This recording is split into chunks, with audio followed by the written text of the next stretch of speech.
over. Okay. Well, hi, Allie. I'm glad you came back. Tell me a little bit about how you're feeling today. I'm kind of nervous, just uneasy. So you're feeling nervous. Yeah. Okay, can you tell me a little bit more about nervous?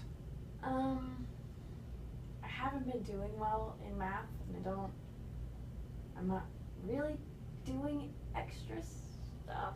But Okay. Okay, so I hear you saying that you're feeling nervous about math. yeah. Okay, can you tell me a little bit more about what about math is making you feel nervous?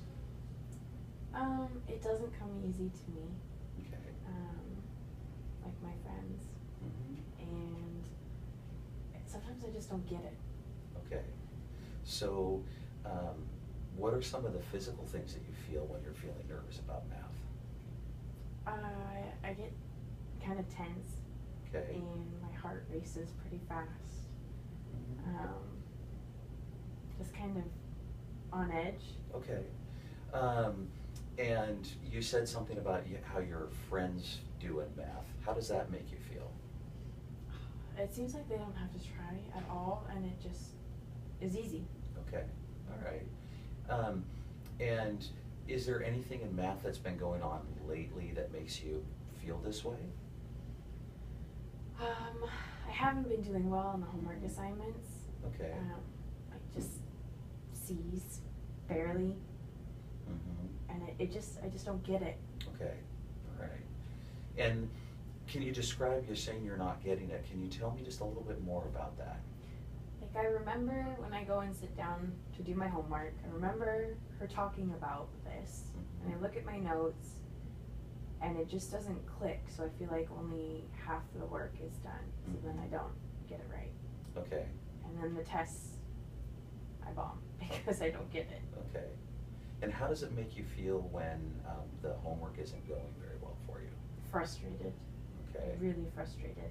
Okay. And then I'm anxious for the next day already because I know I have to turn this in. Okay. All right. And tell me a little bit about your confidence level. What does that do for your confidence level in math? It's not good. Okay. It's not good at all. All right. Well, that's got to be tough. That pretty tough? Yeah. Okay. Well, I want to talk about that. I definitely want to talk about that, and I want to talk about some ways that maybe you can help yourself overcome your concerns about math. Does that sound like a good idea? Yeah. Okay. Now, do you remember when we talked about the cognitive triangle? Do you remember that? Yeah, I think so. Okay. Can you tell me what you remember about it? It was like your thoughts and behaviors and feelings, and they somehow go together. Can I draw a little picture on the that board would be for you? great. Okay. So you'll remember that we have this triangle, and there's lots of arrows going like this, right? And these arrows all point at each other, and we have our thoughts, we have our feelings, and we have behaviors, right? Yeah. Do you remember that part? Yeah. Okay. And what happens with your thoughts and feelings and behavior? Can you tell me what you remember about that? Isn't it the thoughts kind of direct the feelings and behaviors? They affect the way I act? Okay, yeah. I think. Yeah. So I think the idea of when you say they affect, that's a better way to think about it, I think, because what happens is that when you have a thought, whether it's a good or a bad thought, that can impact how you feel about something, the emotions that you feel. You talked about feeling nervous and anxious, and then those thoughts and feelings then can affect your behaviors. Now, it's a real circular pattern, so sometimes your feelings can affect your thoughts and your behavior, or your behaviors can affect your thoughts and your feelings, but it's very much connected and very, very much interactive, and I think that you understand that idea. And one of the things that I'd like to do is just maybe talk with you about a way that you can maybe help yourself positively influence your feelings and your behaviors, okay? Yeah. Do you remember when I talked about the idea of automatic thoughts? Yeah, yeah. Okay. That was just kind of the first thing that popped into my mind, right? Yeah, exactly. Okay, so let's explore that for a minute. Tell me when you find out that you have a big math assignment or big math test, what's the first thought that comes to mind? Oh my gosh, I'm gonna fail. Okay, so and then so if that's your first thought, how does that make you feel?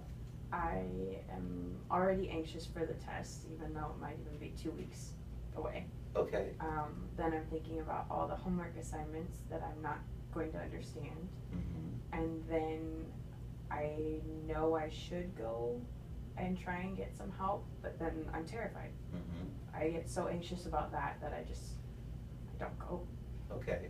And so in the idea of the cognitive triangle, can you talk about what that relationship is for me?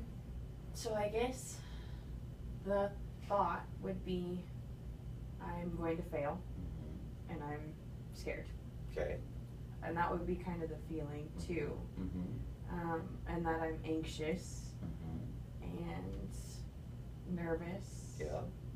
And then I end up not going in to get help. Okay, so now we have that connection, right? Mm-hmm. So one of the things that, and so your automatic thought comes in that I'm gonna do poorly, right? And that's your first thought.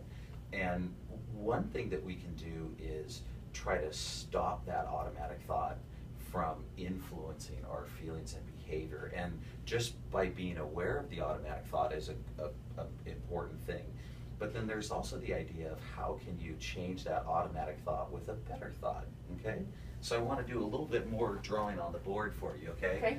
And what I'm going to do is I'm going to erase that a little bit, get that out of the way.